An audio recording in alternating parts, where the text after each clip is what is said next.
High viewers, నిన్న జగన్మోహన్ రెడ్డి వాళ్ళకి సంబంధించింది వైసీపీ వాళ్ళకి సంబంధించి తాడేపల్లి దగ్గర సీతానగరంలో నిర్మిస్తున్నటువంటి ఒక బిల్డింగ్ని కూల్చేశారు.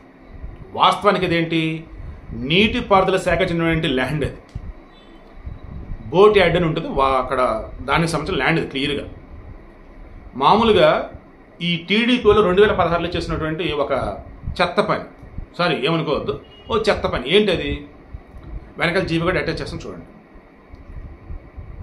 స్టేట్ హెడ్ క్వార్టర్లో అసెంబ్లీలో కానీ పార్లమెంటు అంటే లోక్సభలో 50% పైగా సీట్లు కనుక ఒక పార్టీకి వచ్చి ఉంటే వాళ్ళకి 4 ఎకరాలు మీరు కేటాయించవచ్చు. ఎకరం 1000 రూపాయలకే మీరు లీజ్కి ఇచ్చేలాగా, అది కూడా ఒక 33 సంవత్సరాలు లీజ్ కనెక్ట్ ఇవ్వచ్చు. 25 నుంచి 50% సీట్లు కనుక వచ్చినట్టయితే 2 ఎకరాల స్థలం కేటాయించవచ్చు. ఇది స్టేట్ హెడ్ క్వార్టర్లో, దట్ మీన్స్ అమరావతి. ఆ తర్వాత 20% లోపు కనుక సీట్లు అనుకున్నట్టయితే వాళ్ళకి 1000 గజాల స్థలాన్ని కేటాయించవచ్చు. అన్ని కూడా ఆల్మోస్ట్ చాలా నామినల్ అమౌంట్, ఎకరానికి 1000 రూపాయలు అన్నట్టు.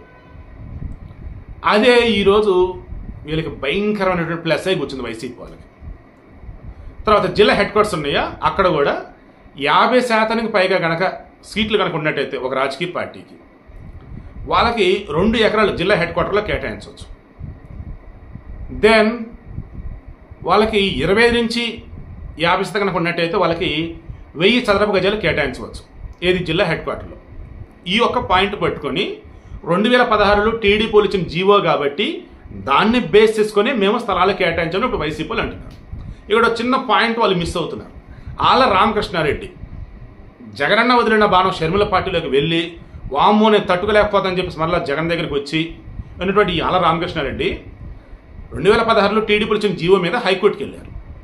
ఏమని, ఇలా అడ్డదిడ్డంగా ప్రభుత్వ స్థలాలని తీసుకుంటా ఉంటే ఎలాగండి, ఈ రకంగా ఎకరాలు ఇచ్చేది ఏంటంటే అద్దండి ఇదండి వెళ్ళాడు. దాన్ని హైకోర్టు అంతా పరిశీలించి ఏం చెప్పిందంటే, ప్రభుత్వం తరఫున ఆయా రాజకీయ పార్టీకి ల్యాండ్స్ ఇవ్వడం అనేది ఏదైతే ఓకే, కానీ అవి ఎన్విరాన్మెంట్ పరంగా ఇబ్బంది కలిగించే ల్యాండ్సే ఉండకూడదు. తర్వాత అవి ఖాళీగా ఉండే పోరమ స్థలాలు అన్నట్టు ఓకేనా, అండ్ నివాస సముదాయాలకు దూరంగా ఉండేవన్నట్టు, ఖాళీగానే ఉండి ఇవ్వచ్చు అనుకున్నటువంటి అటువంటివి ఇవ్వండి. లేదు ఒకవేళ మంచి వాల్యుబుల్ ఇస్తున్నారని అనుకున్నా కానీ చుట్టుపక్కల వాళ్ళు ఎవరు కూడా అబ్జెక్షన్ ఉండకూడదు. ఎందుకంటే పార్టీ ఆఫీస్లో వాళ్ళు వస్తూ వీళ్ళు వస్తూ హడావుడి ఉంది కదా, సో అబ్జెక్షన్ ఉండకూడదు. అండ్ ఈ నదీ పరివాహక ప్రాంతాలు, వాగు పరివాహక ప్రాంతాలు ఉంటాయి, అటువంటి చోట్ల మరలా మీరు భూమి ఇవ్వద్దు. ఎందుకంటే వాగు పక్కన అటుపక్క ఇటుపక్క మీరు బిల్డింగ్లు కట్టుకుంటా ఉంటే ఆ వాగు ప్రవహించేటప్పుడు కొంచెం ఇబ్బందులు ఎదురవుతూ ఉంటాయి. సో మళ్ళీ అదే వద్దురా బాబు అన్నట్టు చెప్పుకుంటూ వచ్చి ఇలా లాట్ ఆఫ్ కండిషన్స్ ఉన్నాయి. అన్నిటి అత్యంత కీలకమైన ఇది మెయిన్. అసలు ప్రభుత్వ ల్యాండ్స్ అంటున్నారు కాబట్టి ఆ ల్యాండ్ ఖాళీగా ఉండాలి. ఆ ల్యాండ్ని గతంలో వేరే ఏదైనా డిపార్ట్మెంట్ కనుక ఎలాంటి కనుక చేస్తుంటే ఎట్టి పరిస్థితిలో మీరు దానిని రాజకీయ పార్టీకి కేటాయించవద్దు అన్నారు. ఇక ఇప్పుడు ఆంధ్రప్రదేశ్లో వైసీపీ వాళ్ళు అధికారంలో ఉన్నప్పుడు 26 జిల్లాలకు గాను 26 చోట్ల వచ్చేసి అసలు రాజుల యొక్క బంగళాలు, ప్యాలెస్లు అంటే బిల్డింగ్లు కడుతున్నారు. అందులో ఒక ప్రకాశం జిల్లాలో దానికి మాత్రం పర్మిషన్స్ ఉన్నాయి. మిగతా 25 జిల్లాల్లో ఉన్నటువంటి దేనికి పర్మిషన్ లేదు.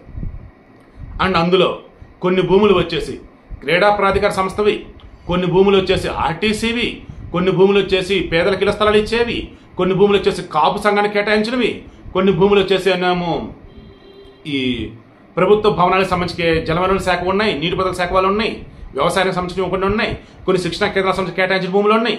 ఆల్మోస్ట్ అన్ని బిల్డింగ్లు ఇప్పుడు ఏవైతే వైసీపీలు కడుతున్నాయి ఉన్నాయో ఆ ల్యాండ్స్ ఏవైతే ఆ ల్యాండ్స్ అన్నీ కూడా వేరే వాళ్ళకి కేటాయించింది.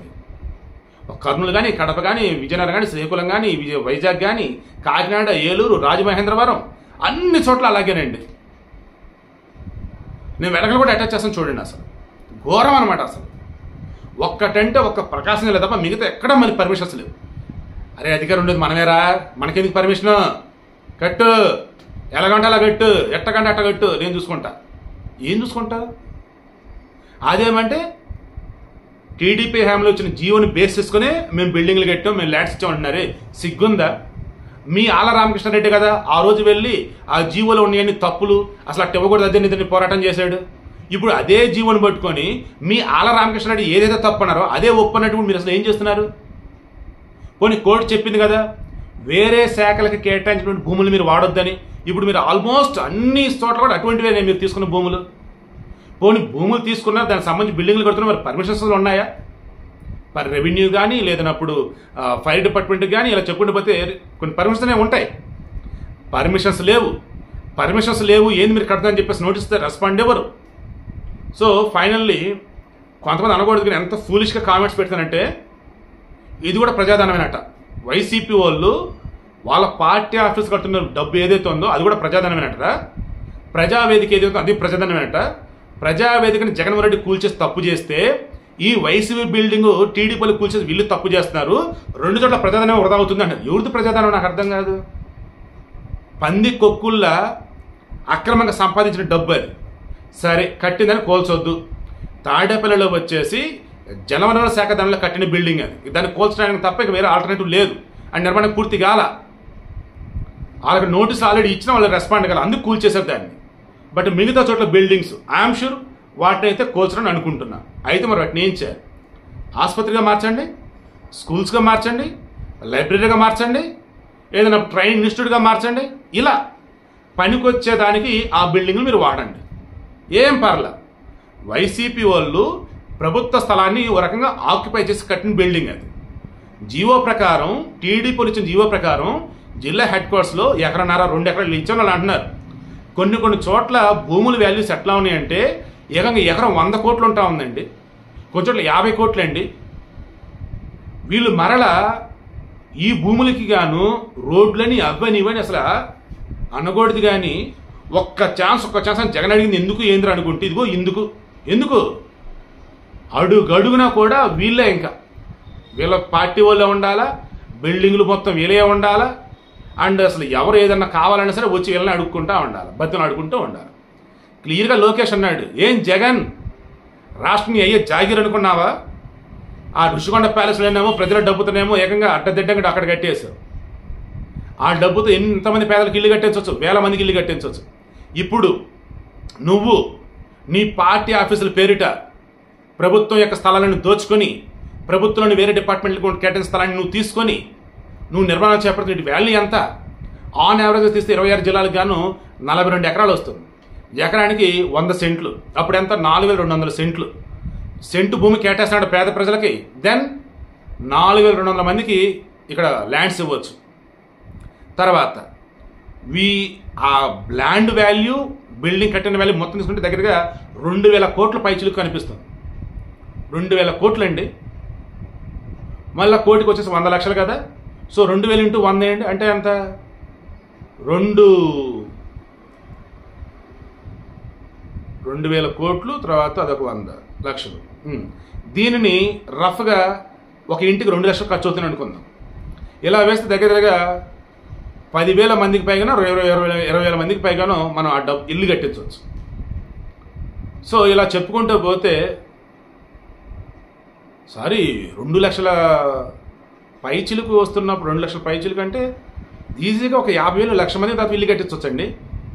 సో సబ్జెక్ట్ కరెక్షన్ కన్ఫ్యూజన్ చాలా క్లారిటీగా ఉన్నా వీళ్ళ ఆఫీసులకు సంబంధించి కేటాయించిన డబ్బు, ల్యాండ్ ఇవన్నీ లెక్కేసుకుంటా పోతే 50,000 మంది పైచిలకు వాళ్ళు ఇల్లు కట్టించవచ్చు. 400 మందికి ఏకంగా స్థలాలు ఇవ్వచ్చు. బట్ వీళ్ళేంద్రంటే జాతీయ పార్టీలు కూడా లేని విధంగా ప్యాలెస్ మీద ప్యాలెస్ కొట్టుకుంటా పోతా ఉన్నారు జిల్లాల్లో. టీడీపీ హయాంలో ఏంటి? డిస్ట్రిక్ట్ హెడ్ క్వార్టర్లో ఇందాక స్టార్టింగ్ చెప్పేశాను కదా ఆల్రెడీ 4 ఎకరాలు, ఏది 50% పైగా ఉన్నట్టయితే. బీలో అన్నప్పుడు 20 నుంచి 50% ఉన్నట్టయితేనేమో 2 ఎకరాలు అన్నట్టు. ఇంకా బీలో కనుక అన్నట్టయితే 0 to 25 అన్నట్టయితే 1000 గజాలు అన్నట్టు.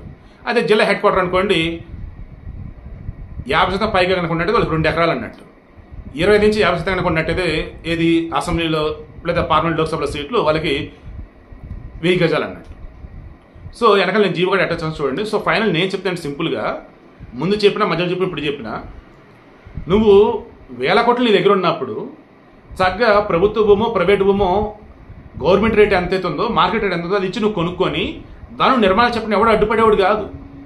అధికారంలో మనం ఏమంటాం, అసలు అడిగేది ఇవ్వడం అని చెప్పేసి నిర్మాణాలకు సంబంధించి పర్మిషన్ లేకుండా అసలు ల్యాండ్స్ మీకు అసలు పొలిటికల్ పార్టీ కేటాయించుకోవడానికి ల్యాండ్స్ కేటాయించి అంటే దిట్టంగా ఈ రకంగా మీరు చేస్తా పోతా ఉంటే అది చూసి కూడా శభాష్ జగన్ అంటూ ఉండాలా? లేదన్నప్పుడు వాటిని హ్యాండ్ ఓవర్ చూసుకోకుండా సర్లే కట్టుకో అని చెప్పేసి అనాలా? కింద కామెంట్లో మీరే చెప్పండి. బట్ నేను చెప్పా కదా, ఒక్క ఛాన్స్ అన్నాడు జగన్మోహన్ రెడ్డి, సర్వనాశనం చేసి పెట్టాడు. అన్నిటిని కూడా ఆక్యుపై చేసి ఉన్నాడు. మొత్తంగా ఎక్కడ చూసినా నేనే, ఏది చూసినా నాదే అన్నట్టుగా ఆ మనిషి ఉన్నాడు.